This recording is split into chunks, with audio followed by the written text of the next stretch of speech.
Hello, welcome back. I'm excited to continue this amazing conversation with Latina moms that are going after their dreams. And today I have the pleasure of having Consuelo here with us today. So, Consuelo, we were way overdue. Welcome to the show.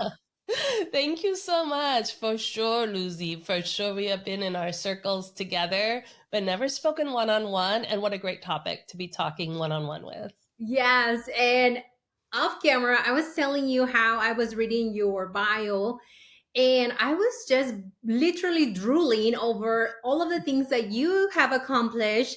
And then before we hit recording, you also talk about how you're doing even bigger things. So let's start at the beginning because you launch a company where Latinas normally are not even seen. So can we talk about how you launched your structural engineering firm and why you did that? Let's go there. Yes, that was very young. That was, if you have listened to my podcast, Encuentras Your Voice, and even the earlier version, you will realize that was not my choice. I actually wanted to design record album covers. I wanted to be a creative, very artistic. But my mother, my mamá de Peru, dime, no, solamente engineer, a doctor, or a lawyer. And when I was going into those fields, they were 100% all men. So you didn't have a choice. You didn't have a choice. If you didn't do it, because I was the only girl, there was a lot of heaviness, a lot of expectation and demand. But she knew me a little better because I do love math and science. And I did it. I was the first woman hired in a firm of 40 men in San Francisco. I was 21.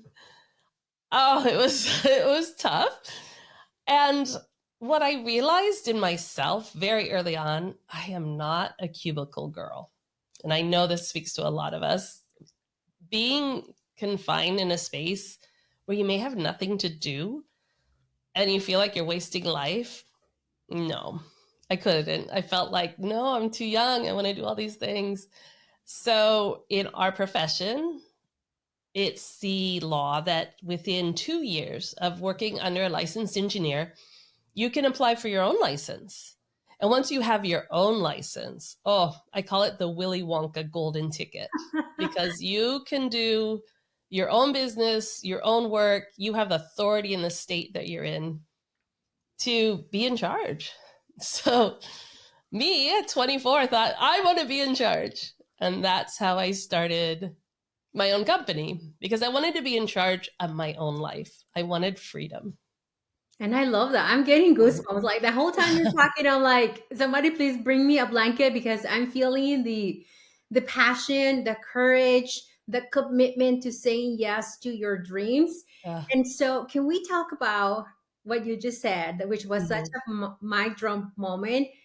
You were not meant to be in a cubicle. There's a listener right now that is thinking about a business, a project idea, but they're like, ooh, I don't know if I have what it takes, right? Because we Right. we have been told that only certain careers are the path to success, right? You are a creative, I'm a creative. I never identify myself as a creative, but I am really a creative person.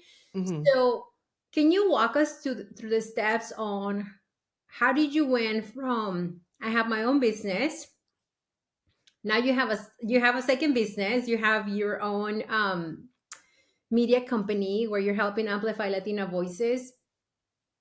What does it take for you, Consuelo, to make those reels come to reality? That's a great question, Lucy. I'm glad you discussed that with a lot of the people you're with, a lot of the Latinas. It's a great question. And it speaks to a lot of different facets of our lives. I spoke to the freedom that was like physical freedom. And what really drove me to keep going, to do what I wanted to do, is I always just compared myself to myself, not to other people. And so if I felt like I wanted to do something, I always thought of risk. And I love that there are several Latinas talking about risk right now, um, because it's really important for anyone to understand how do they personally take on risk and how do they personally persevere through it, and what is their end goal? What are they okay with? So I've always been a really great risk taker because I'm the only girl in my family. Whereas all boys, and you had to hold your own. And I come from matriarchy, very strong Peruvian matriarchy that isn't afraid. It's just you just want what you want. So And I I love think that. throughout life, I would take on risk by saying, okay, what's the worst can happen? And what's the best that can happen? Because everything else in between is just like, you could go on forever, right? You know this. You could trip up forever. But if the worst thing that's going to happen is something you can accept, okay, you know you can do it. And if the best thing that can happen is, you won't even understand what the best thing that can happen is because it's going Yeah, to be so much greater. Then you absolutely. go for it. Yeah. When I think about money, and I talk about money a lot, I also talk about risk because Yeah. sometimes those two are like gemelos or gemelas. They go hand in hand. And a lot of people don't want to work on the relationship with money right away. And I say, okay, let's talk about your relationship with risk. Because for some Yes. people that feels lighter, but in reality, they're like el paso izquierdo y el paso derecho. Like you have to have both in order to move forward. So I'm so glad that you brought up risk, because without risk, we wouldn't be here. You and I would not be here having a podcast Right? conversation It's about in our DNA. Our DNA is risk. They came, they challenged, they believed in themselves, they took that big risk, leaving everything behind. I love it. I love that pulses in our veins, and I love that it's in our hearts and our souls, and use it. Don't lose yes. And it. when like when that Mhm. idea calls you and you can't stop thinking about it, Yes. that's when you know it's time for you to do it. So I want to come back to the first company that you launch. I'm assuming Mhm. you have to hire employees, learn processes.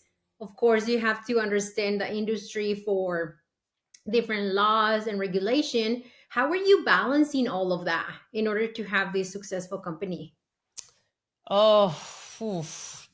That's very interesting because I was a single mom with two kids. I had them 100% of the time. And the beauty, there's beauty and there's difficulty in managing your own business and being an entrepreneur. And the beauty of raising my children as an entrepreneur is that, again, this spoke to me. I wanted them to come first. I wanted their childhood to go be a real childhood. And it's not available or an option for a lot of people, but I have a lot of energy that just stays with it. And so, and a lot of cafecitos. And so that was a blessing. And that gave me a lot of drive.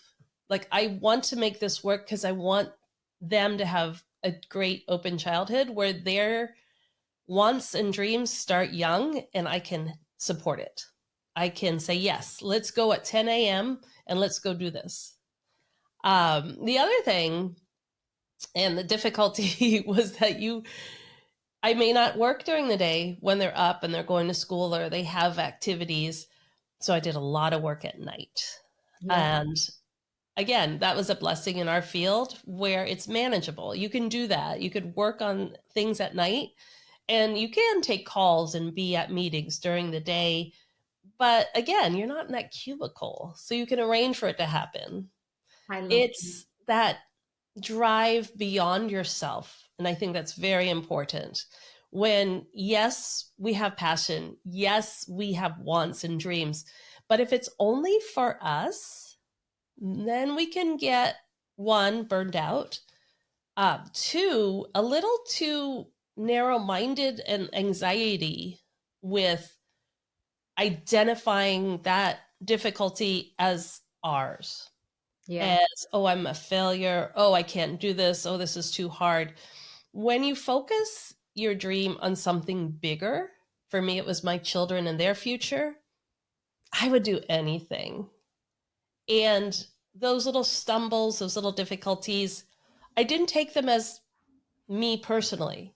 I didn't identify them because it was more, oh, okay, I've got to go twice as hard now in order to keep up. Or, oh, finally I can take a break. You know what I mean? So I think that's what really drove all the decades of success, is having something bigger or someone bigger to focus on.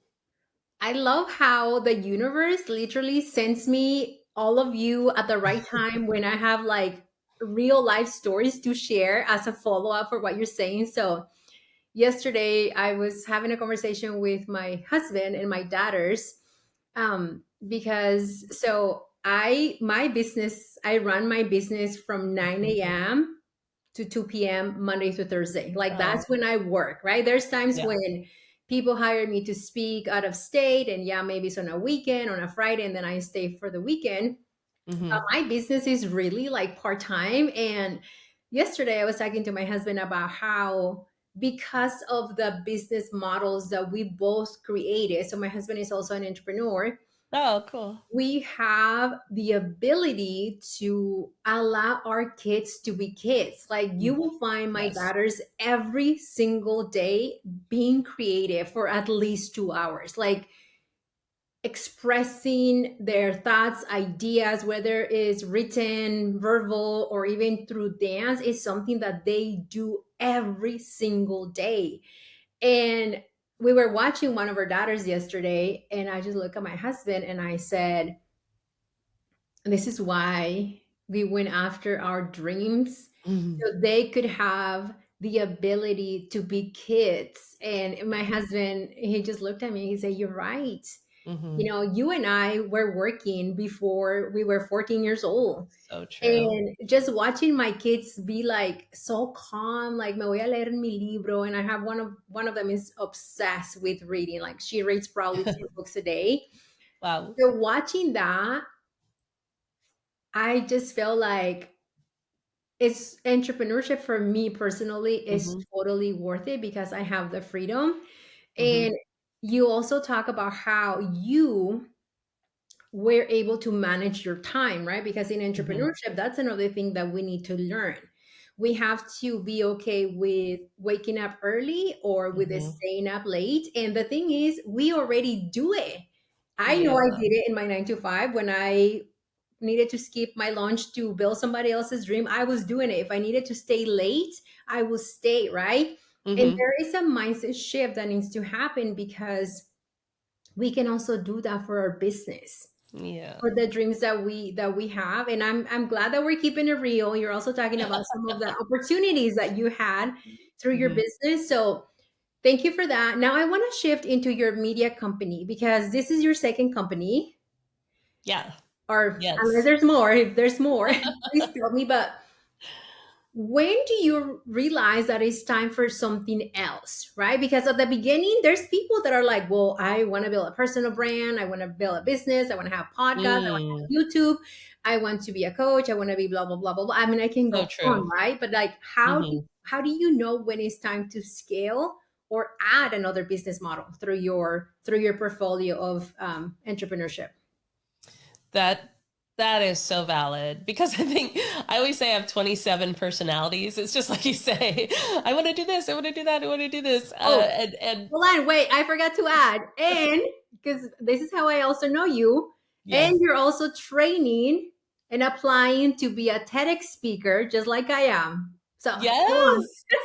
yes, yes. But okay, and that very much brings us where we are in this moment with our podcasts, the TEDx talk, and this second business, all of it, because, like you say, our cultura, we were working very young. I was doing the books at my parents' company. I was 10. It was just, you didn't think about it at the time, but you just did it. But now you think about, it's like, Well, a lot of the 10-year-olds were not doing that. And so I think what I felt like for so long, I was just doing it, doing it, doing it, because the focus again was mostly on the kids. So that was 20, some years worth of dedication. And being in being a single mom with kids, okay, not very many other people in the same situation.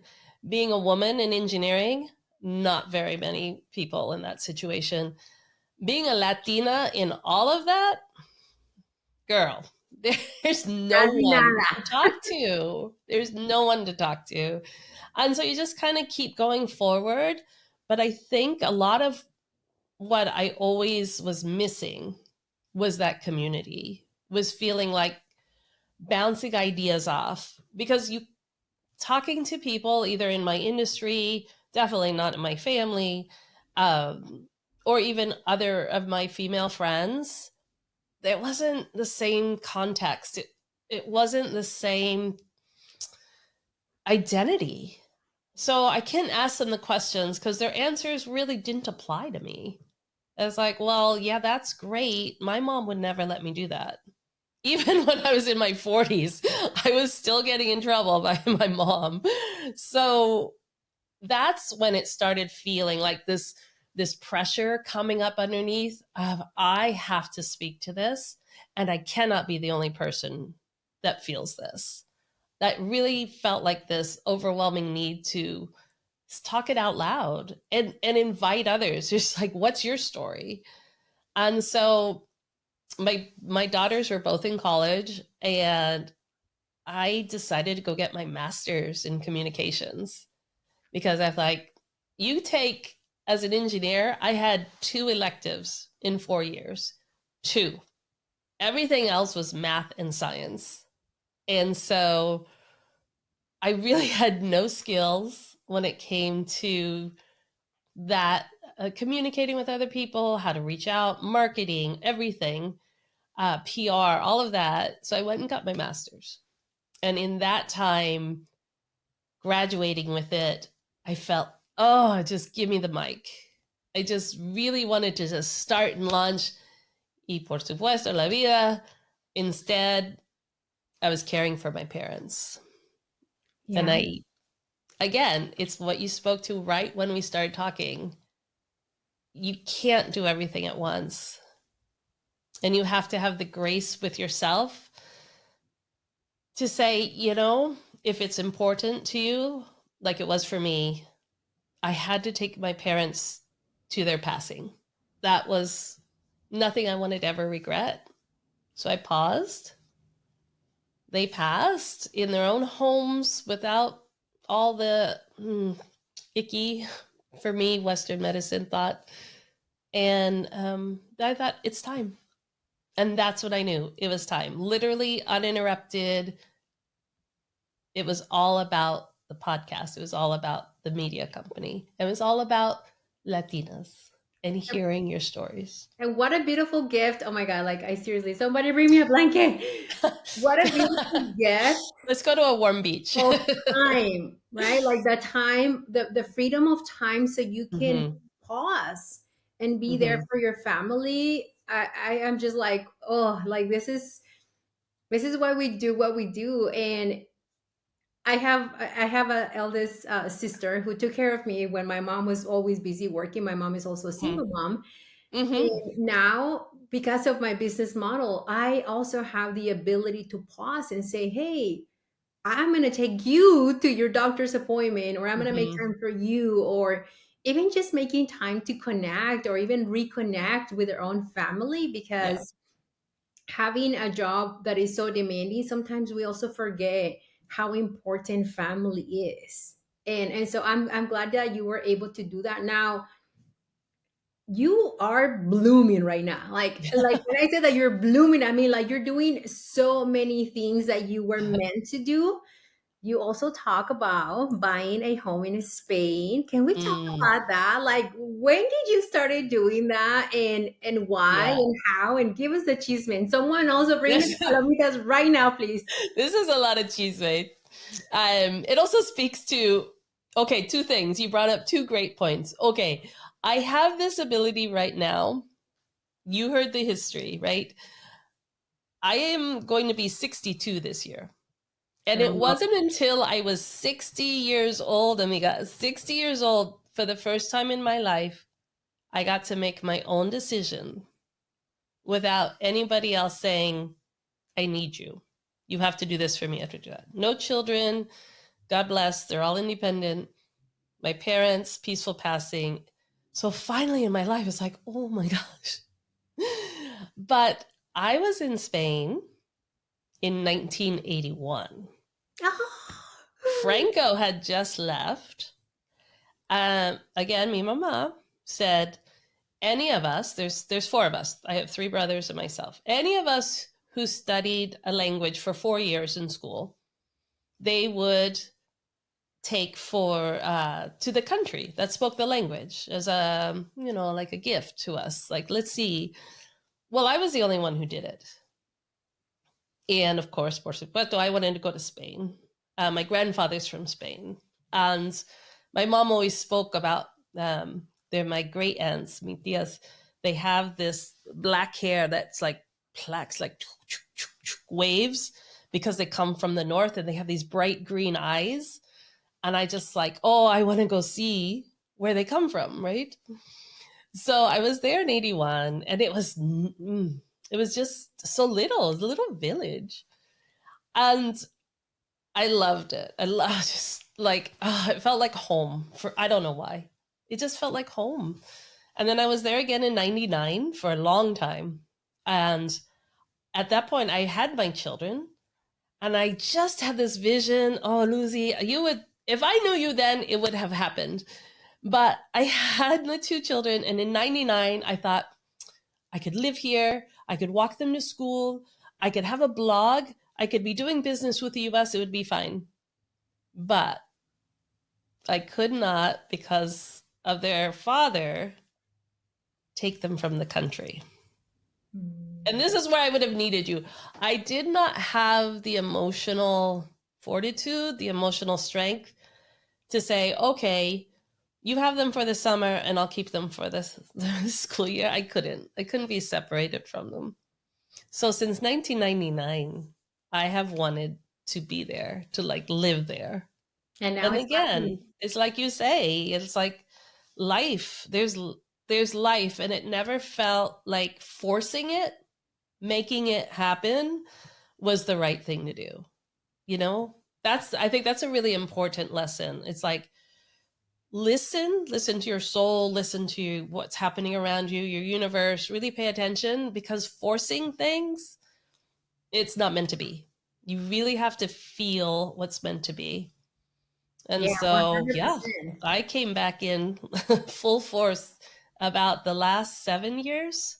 I was actually married in Spain, in Sitges. I was married there I'm like, in I'm coming to see you. 2017. I'm like, I'm coming to see you. When I Yes, return, I'm vamos, come coming to see you.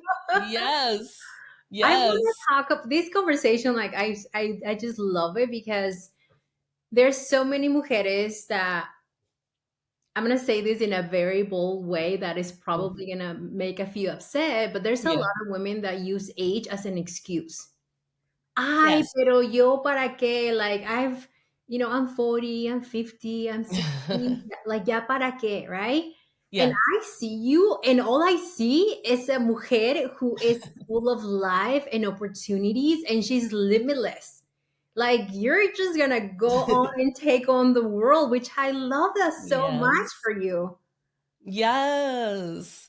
That's, I think really that came from me mama, because she never spoke of her age, and she never had that conversation out loud with me.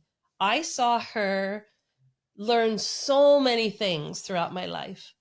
She she learned tennis, which I thought was really funny. Seeing my my mom in a tennis outfit for some reason. But she took flamenco classes. She took Chinese watercolor painting. She took painting China.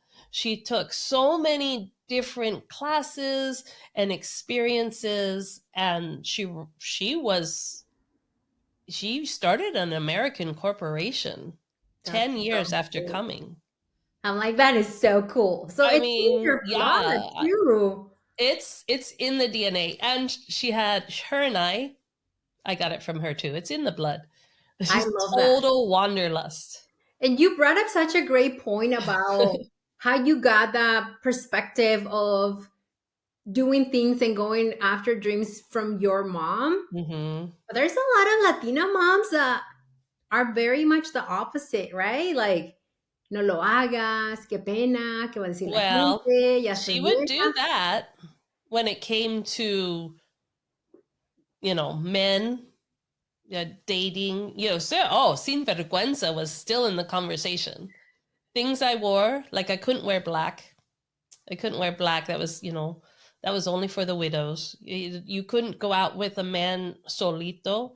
Even like when I was in my 20s, I was independent. I had my own apartment in San Francisco. I had a career, and she would call me Sunday morning, like 7 a.m., to make sure I was home. She wasn't a saint. Sorry that I laugh, but I'm like, that sounds like mi abuelita. My abuelita used to do all kinds of stuff to us just to quote unquote make sure we Yes. were So behaving. And I'm like, wow. And that's again, there's the risk taking. You yeah, have the cultura, that your mom's talking about, and then you see at the same time their freedom and their love of life, their love of simplicity, of making the food, the music, the dance, like living life with such joy. So you have to find your own balance in that. What works for 100%. you, right? 100%. I Mm-hmm. always talk about, like, especially with entrepreneurship, because it's very easy to compare, right? Whether we like it or no. Mm-hmm. Like, oh my God, so I have this company and Consuelo has this company. Podcasting is a great example of it, right? You have a Yeah. podcast, I have a podcast. Yeah.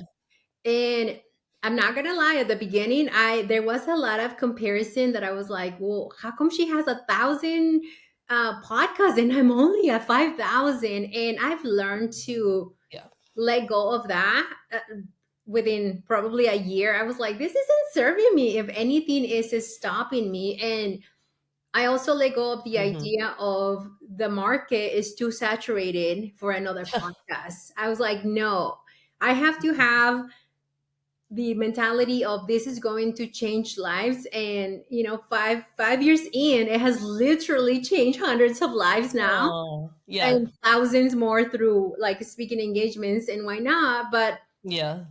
just breaking free from that trap of it's too saturated or comparing Mm-hmm. ourselves to others, because we have our own Yes. gifts, right? You have a gift that I don't have and vice versa, and Mm-hmm. I have similar gifts, but our voices, especially during this time, Mm-hmm. are so needed. So I want to talk Yes. about your podcast because this is something that you also do. So how do you make sure that you have the time for the podcast, to reach out to guests, even like recording? Like, what is the process that you use to make sure that you don't hit burnout? Because believe it or not, there's a For listener sure. right now who's like, that's my business or project idea. Oh, love it. Yes. I think it goes back to everything we've talked about, one, but mostly it gets, for me, I focus on not only the guest, but all the Latinas. And again, it's that bigger picture for me personally. If I did it just for myself, which this is sad. Again, Lucy, this is where I need your help. If I do it just for myself, I would quit or say mañana mañana. Hmm. But the fact that I'm doing it for someone else and for the comunidad, for the listeners, have a higher calling. Like, no, I respect, I honor their time, their story, their journey. And that really gives me that drive, not only to do well by them, but to be there and to really promote and to be part of all this, to let people know this is happening. Because so many of these stories, yes, they're very specific to our experience, but they're human stories. And you can learn so much from each woman or each advocate we have that resonates. with you. It helps you. I call them the gems that you listen and you hear like, wait, what? It really triggers something that you either feel a big sigh of relief. Again, you're not the only one. Or that you go, oh, it'd be so much easier if, or, oh, I didn't know I could ask someone to help me with that. Oh, you learn so much. And again, for me, that's the driving factor. Other Absolutely. people. And I love that. Mm, I think for anything that we do, there has to be a mission. Of course, I like making money and I'm not afraid of saying that anymore. You know, my business makes money. The mhm. podcast makes money. When I speak, I make money.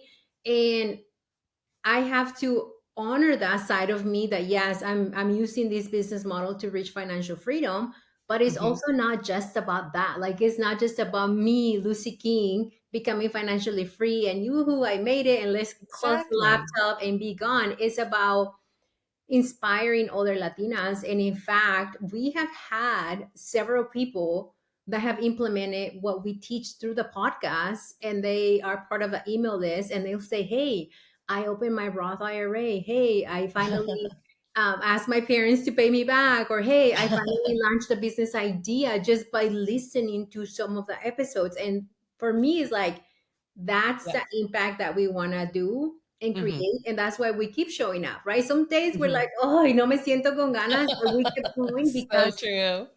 It's so of that. true. So I love that. Now, what's next for you, Consuelo? Oh, that is a great question. I love that.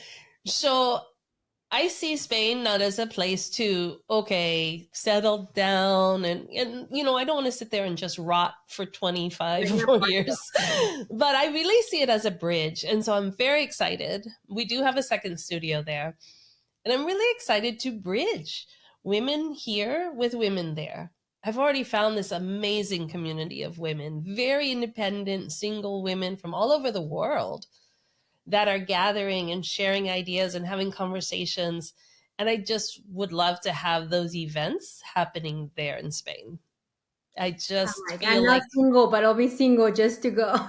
no, you must come. You must come and just speak to this because one, it's not there as much. It's not available as much. And two, that why not do it in Spain? Why keep doing it here? But there's a support there, I feel. Like there you do have the siestas. We still have the siestas where I live from 2 to 5. Everything closes down. You have long lunch. It supports everything that we really have in our DNA. It Yeah, gives time and space and a community where people really want to listen. They have conversations. I They love it. spend hours of evenings talking to each other. And I think that's something that's very much missing here. We're too isolated. There's no gathering spaces. It's not in the societal fabric No, that's because then we there. don't make money and we don't produce for the bigger companies. It's just all all So of it, right? that's their business model. Right, right. They want to break everything. The tariffs, that's so all the small business owners struggle and they give up and they go back to working for the corporate. No. I know this. I grew up with this from my brothers. They will try and make life so difficult for you so you give up. Don't give up. Absolutely. And Do you not know give up. what's so funny and so interesting is that I've worked for some of the corporations that I used to use for the work that I was doing. For example, Mm, I was when I was very young, like 16, 17, I was a part-time housekeeper.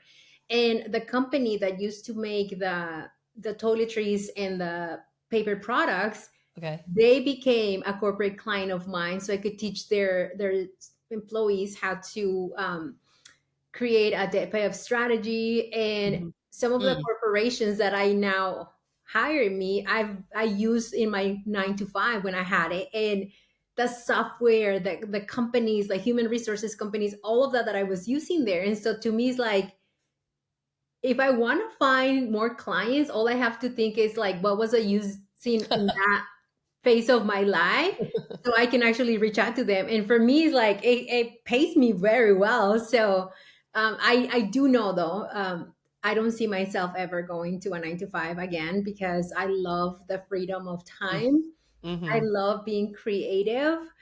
I love saying whatever I want whenever I want. I really love that. So, Mm-hmm. Consuelo, thank you so much for coming to the podcast. Before I let you go, I want to know, what is your definition of wealth and how can we support the work that you do? Oh, I love that. Because wealth for me, although it is shifting, I have to say, finally in my life, it's 60 years old, it's shifting a little bit. But wealth for me has never been about a money or a number. It hasn't been about currency. For me, wealth personally and success is having the freedom to make your own choices. I love it. And however you add into your life for that to happen, yes, it does involve some money, but for me, it's not just money. It's the friends, it's the network, it's who can help me take care of my kids, who can help me, give me time here. So, wealth for me is having the freedom to make my own choices and act on them. I don't believe in a dream that you don't act on. Yes. Yeah. My Being job. able to So, act how on can your we support dreams. the work that you do? I love the definition so much. How can we support you, Consuelo, the work that you do? Oh, to support me? Well, to really share this with your friends, I'd really appreciate it. Share with your friends. Get you. I think this is really interesting. Even though it's an open platform and I think I'm friendly, I'm inviting, people are really shy. They won't invite themselves onto the podcast, even though they know I have it, even though the link is on the Instagram profile, it's on my LinkedIn profile. All you have to do is book some time. They're very shy because as soon as I ask them, they're like, yes. So please don't be shy. Please come on, share your journey, share your ancestry to authenticity, and that aha moment where you knew leaning into the cultura was what was going to bring you success.